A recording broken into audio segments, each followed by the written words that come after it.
Boatworks today is sponsored by Total Boat and Alexial Yacht Coatings, as well as supported by the generosity from the beautiful folks over on Patreon. Thank you so much.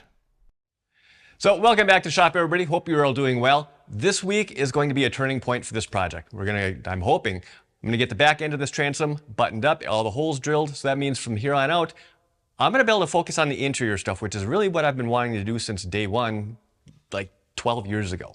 So anyways, now that the holes are going to get mapped out, I'll be able to start focusing on getting the knees reattached or extended, some additional bracing, and then start building out the framework for the seating and the storage, the fun stuff. So with that said, let's get her done.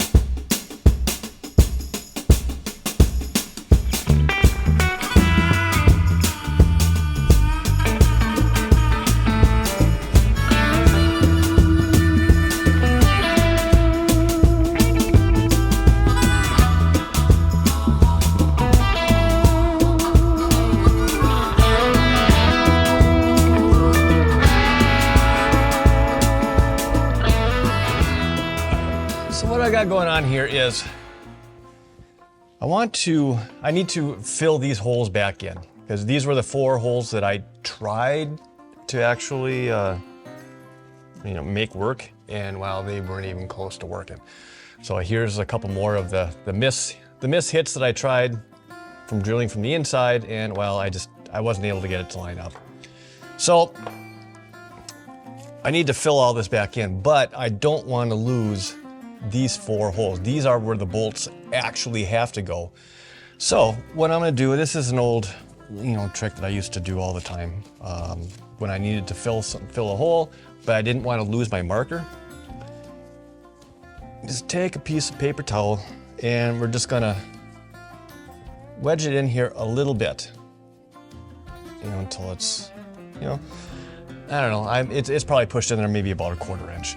So after I come in and I fill this with epoxy, I'll be able to pop this back out, and I'll still have at least a dimple of where I need to come in for re-drilling the holes, correctly. Now the only holes that I care about finding again are going to be these large ones. So these smaller ones down here that were just absolute miss hits, I am going to just tape those over because, well, they need to go completely away. They serve absolutely no purpose.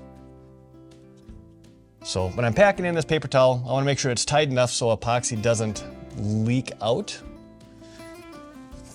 And use a little screwdriver. Sometimes that helps. It's a little bit more direct than trying to use your fingertips.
Now, I was gonna get ready to start, drilling in these new holes here at the correct angle, but especially on this one here, there's still quite a bit of an area that needs to get filled in. What I'm a little concerned about is if I try and drill these holes now, when there's still some voids in here, some more than others. There's a chance that the bit itself could just start to kind of walk on me, and it's not going to actually come out, in the right spot at the right angle, I guess. So I think what I'm going to do is I'm going to switch gears a little bit, and I'm going to fill these holes from this side now, but I'm not going to completely fill them because I still want to keep a little bit of a dimple to use as a guide to make sure that this bit doesn't walk on me, and I'm able to hold the right position as I'm drilling it in. So I'm going to give this a quick vacuum, take out any dust, and then mix up some epoxy and pump that in here to fill up these voids. A little bit of a plan B, but that's how it goes.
All right, so now that our epoxy fill has set up, I'm ready to start retapping these holes. Now, to do this, I'm going to be using two different style bits. And I think this is kind of one of those minor details that's easily overlooked, but it can make a big difference.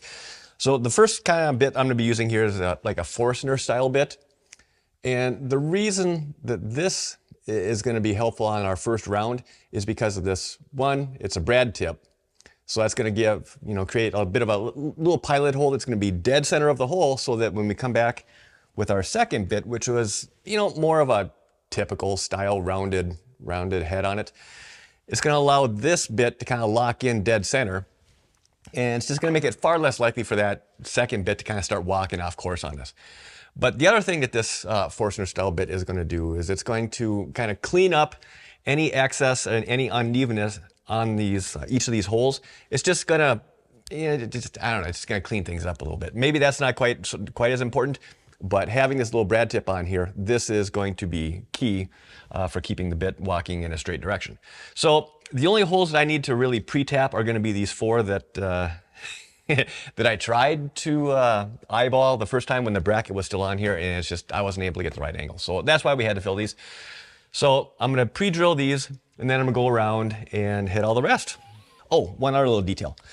So on the second bit when I come in, I want something that's going to be fairly long. It's going to be, the longer the bit, the easier it is. It's going to be to eyeball, because I'm just eyeballing the angle on this. It's going to be a lot easier to see, what kind of angle I'm truly at versus coming at it with a short little stubby one. It's just not going to be quite as accurate. So longer bit, that's also going to work to our advantage.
This is an absolutely beautiful thing.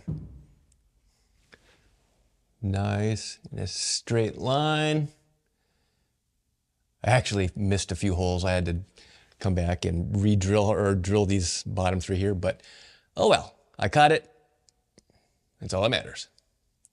Now, while this may not seem like it was really that big of a deal, this was the hurdle that was holding everything else up. Until I had these holes mapped out, I wasn't able to work on getting some additional knees, to reinforce the transom, additional supports, getting the framework for how I want to have this back seat, bench seat. I'm leaning towards having like a bench seat, like a 3/4 or 2/3 bench seat across the back here. But anyways, all of that was on hold until I had these holes mapped out and I was able to get everything reattached. So while this may not seem like a big deal, this was a huge hurdle and I am more than glad that it is finally behind me.